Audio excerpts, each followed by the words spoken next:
He was dazed and shattered. I was worried, like, what if they catch Sophie? What if she gets smushed against the BFG by one of their hands? They gave him a few kicks and shouted, "Run, you little runt! Let us be seeing how fast you is galloping!" The BFG ran. What else could he do? The giants picked up rocks and hurled them after him. He managed to dodge them. "Ruddy little runt! Troggy little twit! Shrivelly little shrimp! Mucky little midget! Squiggly little squid! Grubby little grub!"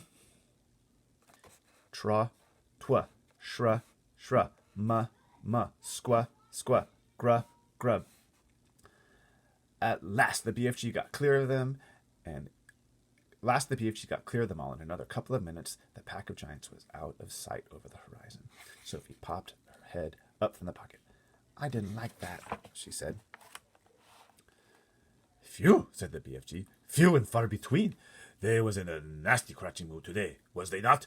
I am sorry you was having such a whirligig time." "No worse than you. Will they ever really hurt you?" "I isn't ever trusting them." "So, how do they actually catch the human beings they eat?" "They is usually just sticking an arm in through the bedroom window and snitching them from their beds." "Like you did to me." "Ah, no, but I isn't eating you." "How else do they catch them?" Sophie said. "Sometimes they is swimming in from the sea like fishies with only their heads showing above the water, and then out comes a big hairy hand and grabbles someone off the beach." "Children as well?" "Often childers, little childers who is building sandcastles on the beach. That is who the swimming ones are after. Little childers is not so tough to eat as old Grandmama, so says the child-chewing giant." As they talked, the BFG was galloping fast over the land. Sophie was standing right up in his waistcoat pocket now and holding onto the edge with both hands. Her head and shoulders were in the open, and the wind was blowing in her hair. "How else do they catch people?" "All of them is having their own special ways of catching the human being. The meat-dripping giant is preferring to pretend he is a big tree growing in the park. He is standing in the park in the dusky evening, and he is holding a great big branches over his head. And there he is waiting until some happy families is coming to have a picnic under the spreading tree. The meat-dripping giant is watching them as they lay out their little picnic. But in the end, it is the meat-dripper who's having the picnic." "It's too awful." "The gizzard-gulping giant is a city lover," the BFG went on. "The gizzard-gulper is lying high up between the roofs of houses in the big cities. He's lying there as snugly as a sniggler and watching the human beings walking on the street below, and when he sees one that looks like it has a whopsy good flavor, he grabs it. He is simply reaching down and snitching it off the street like a monkey taking a nut. He said it is nice to be able to pick and choose what you is having for your supper. He said it's like choosing from a menu." "Don't people see him doing it?" "Never is they seeing him. Do not forget it is dusky dark at this time. Also, the gizzle-gulper has a very fast arm. His arm is going up and down quicker than Squinker's." "But if all these people are disappearing every night, surely there's some sort of outcry." "The world is a whopping big place," the BFG said. "It also has 100 different countries. The giants is clever. They is careful not to be skittling off to the same country too often. They is always switch fiddling around." "Even so," Sophie said, "do not forget that the human being is disappearing everywhere all the time, even without the giants is guzzling them up. Human beings is killing each other much quicker than the giants is doing it." "Kind of true." "But they don't eat each other." "Giants is not eating each other either," the BFG said. "Nor is giants killing each other. Giants is not very lovely, but they is not killing each other. Nor is crocodile-dillies killing other crocodile-dillies, nor is pussycats killing pussycats." "They kill mice." "Ah, but they is not killing their own kind," the BFG said. "Human beings is the only animal that is killing their own kind." This feels like a theme alert to me. Don't poisonous snakes kill each other?" Sophie asked. She was searching desperately for some other creature that behaved as badly as the human.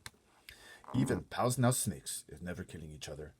Nor is the most fearsome creatures like tigers and rhinoceroses. None of them is ever killing their own kind. Has you ever thought about that?" Sophie kept silent. "I is not understanding human beings at all," the BFG said. "You is a human being, and you is saying it is grizzling and horrigust for giants to be eating human beings, right or left?" "Right." "But human beings is squishing each other all the time. They is shooting guns and going up in aerial planes and drop their bombs in each other's heads every week. Human beings is always killing other human beings." He was right. Of course he was right, and Sophie knew it. She was beginning to wonder whether humans were actually any better than giants. Even so, she said, defending her own race, I think it's rotten that those foul giants should go off every night to eat humans. Humans have never done them any harm. Is that what the little piggy wig is saying every day? Sorry, that is what the little piggy wig is saying every day, the BFG answered. He is saying, I had never done any harm to the human being, so why should he be eating me? Oh dear, I wonder if Roald Dahl's vegetarian.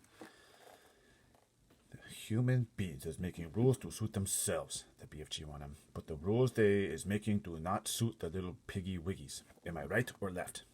Right. Giants is also making rules. Their rules is not suiting the human being. Everybody is making his own rules to suit himself. But you don't like it. But you don't like it that those beastly giants are eating humans every night, do you? I do not, the BFG answered firmly. One right is not making two lefts. Is you quite cozy down there in my pocket? I'm fine. Then suddenly, once again, the BFG went into that magical top gear of his. He began hurtling forward with phenomenal leaps. His speed was unbelievable. The landscape became blurred, and again Sophie had to duck down out of the whistling gale to save her head from being blown off her shoulders. She crouched in the pocket and listened to the wind screaming past. It came knifing in through the tiny peephole in the pocket and whooshed around her like a hurricane. But this time the BFG didn't stay in top gear long. It seemed as though he had some barrier to cross, a vast mountain perhaps, or an ocean, or a great desert. But having crossed it, he once again slowed down to his normal gallop, and Sophie was able to pop her head up and look out once more at the view. She noticed immediately that they were now in an altogether paler country. The sun had disappeared above a film of vapor. The air was becoming cooler every minute. The land was flat and treeless, and there seemed to be no color in it at all. Every minute the mist became thicker, the air became colder still, and everything became paler and paler, until soon there was nothing but gray and white all around them. They were in a country of swirling mists and ghostly vapors. There was some sort of grass underfoot, but it was not green.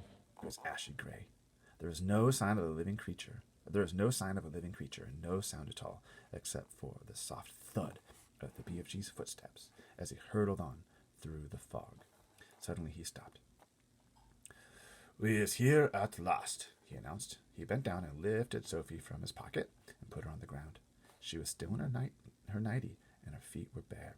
She shivered and stared around her at the swirling mists and ghostly vapors. Where are we? This is dream country, the BFG said. This is where all dreams is beginning. And then tomorrow we'll be reading, Monday, Dream Catching.